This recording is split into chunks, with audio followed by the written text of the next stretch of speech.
नमस्कार दोस्तों, आज हम व्यापारिक अथवा व्यावसायिक पत्र लेखन पर चर्चा करेंगे।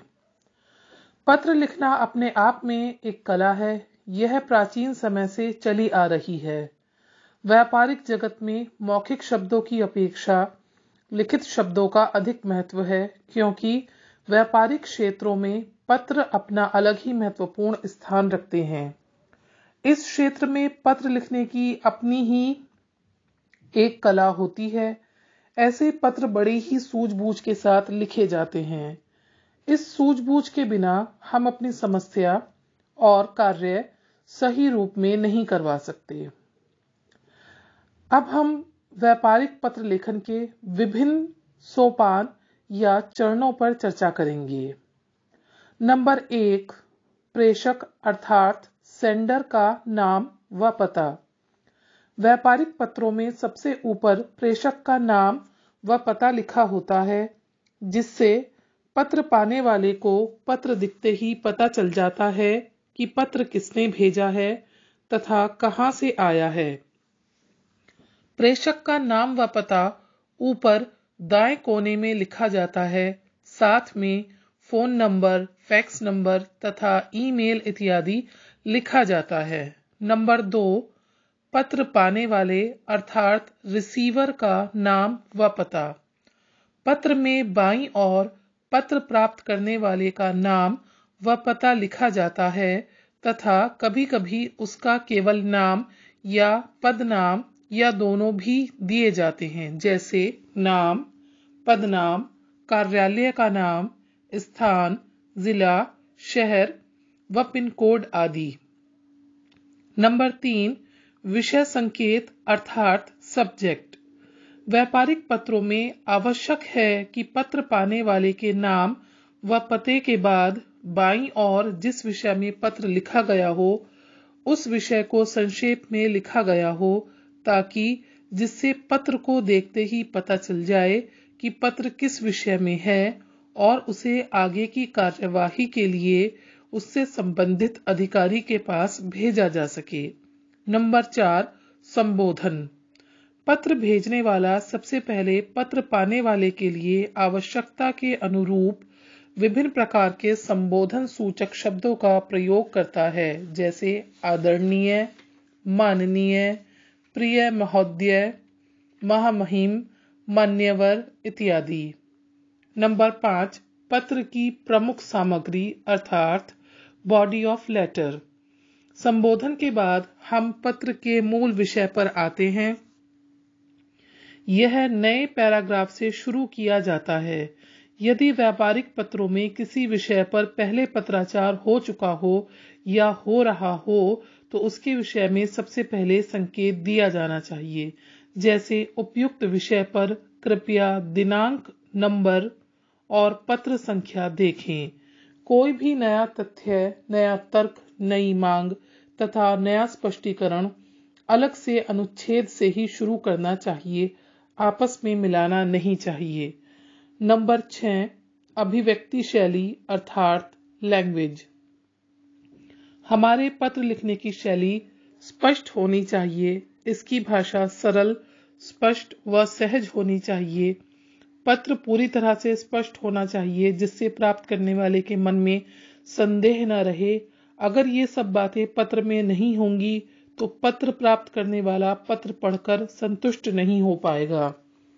नंबर 7, समापन सूचक शब्द। पत्र समाप्त होने पर भेजने वाला अपने हस्ताक्षर से पहले अपने संबंध के विषय में कुछ शब्दों का प्रयोग करता है, जैसे आपका आज्ञाकारी, आपका शुभेच्छु, आपका विनीत आदि। व्यापारिक पत्रों में अधिकतर भवदीय शब्द का प्रयोग होता है। आज के समय में ऐसे पत्रों में बाएं कोने में यह सब लिखा जाता है। नंबर 8, हस्ताक्षर और नाम। पत्र समाप्ति के बाद नीचे भेजने वाले के हस्ताक्षर और फिर उसका पूरा नाम ब्रैकेट में दिया जाता है। कभी कभी बड़े अधिकारी की ओर से कोई अन्य अधिकारी या कर्मचारी पत्र पर हस्ताक्षर करता है, तो ऐसे में कृत्य, प्राचार्य, कृत्य, निदेशक आदि लिखा जाता है।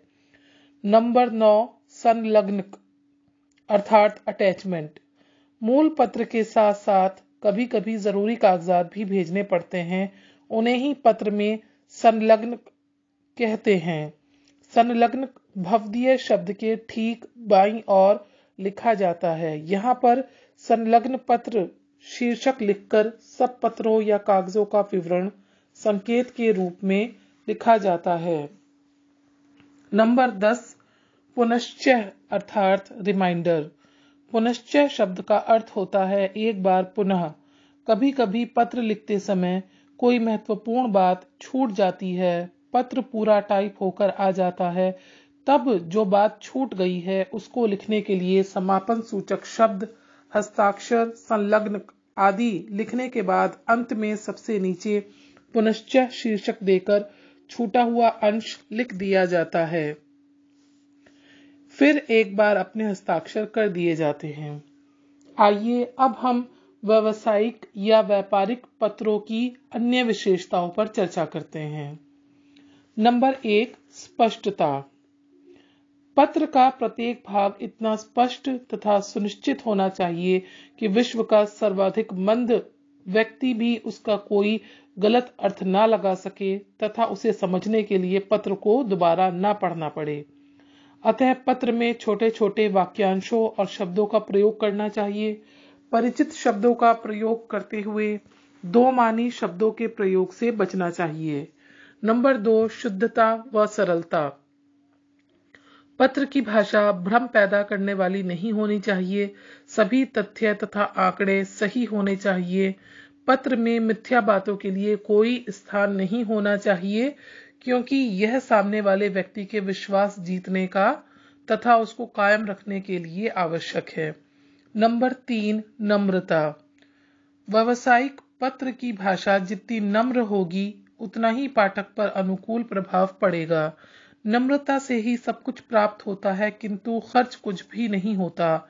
नम्रता में केवल कृपया या धन्यवाद जैसे शब्दों के प्रयोग को ही शामिल नहीं किया जाता, बल्कि इसमें पत्रों पर शीघ्र ध्यान देना तथा उसके उचित निपटारण को भी शामिल किया जाता है। एक व्यवसायी व्यवसाय में कभी दुश्मन बर्दाश्त नहीं कर सकता, अतः हमेशा ध्यान रखना चाहिए कि नम्रता से ही नम्रता प्राप्त होती है। नंबर 4, पूर्णता। एक श्रेष्ठ व्यावसायिक पत्र वह है जो सभी दृष्टियों से पूर्ण हो, अर्थात उसमें सभी आवश्यक बातों का समावेश हो। कहा भी जाता है कि एक पूर्ण पत्र कई अपूर्ण पत्रों से अधिक अच्छा होता है। यह मानते हुए कि पढ़ने वाले को तो ये सब बातें पहले से ही मालूम होंगी, इसकी बजाय यह कोशिश करनी चाहिए कि सभी महत्वपूर्ण बातों को सहजता के साथ लिखा जाए। नंबर 5, संक्षिप्तता। पत्र लिखते समय अनावश्यक बातों के समावेश से बचना चाहिए। लंबे पत्रों से लेखक व पाठक दोनों का समय खराब होता है। आधुनिक समय में समय ही सबसे मूल्यवान है। पूर्णता के साथ संक्षिप्तता के आदर्श का निर्वाह करना व्यावसायिक पत्र लेखन की एक कला है। नंबर 6, प्रभावशीलता। व्यावसायिक पत्र की भाषा तथा शैली ऐसी होनी चाहिए जिससे कि पत्र पढ़ते ही पाठक पर उसका तत्काल और अनुकूल प्रभाव पैदा हो तथा वह लेखक की इच्छा के अनुसार आचरण करने के लिए तैयार हो जाए। इसके लिए आवश्यक है कि हमारा पत्र संक्षिप्त हो, सरल हो तथा विषय के नजदीक हो। पत्र के द्वारा जो भी तथ्य पाठक को पहुंचाने हो उन्हें हम इस तरह से सामंजस्यपूर्ण व्यवस्थित करना चाहिए कि ज्यादा महत्व वाली बात पहले तथा उससे कम महत्व वाली बात दूसरे और तीसरे नंबर पर हो। नंबर 7, संतुष्टि। पत्र में प्रस्तुत विचार और तर्क ऐसे होने चाहिए कि पाठक उनसे पूर्ण रूप से संतुष्ट हो जाए तथा अपेक्षित व्यवहार करने लगे। नंबर 8, समय के अनुसार। कोई भी पत्र यथा समय लिखा जाना चाहिए। इस समय का निर्धारण हालातों, मनोविज्ञान और तकनीकी पहलुओं को ध्यान में रखकर किया जाना चाहिए। पत्र लिखने में विलंब होने से या समय के निकल जाने के बाद कार्यवाही होने से ग्राहक के असंतोष का कारण बन सकता है।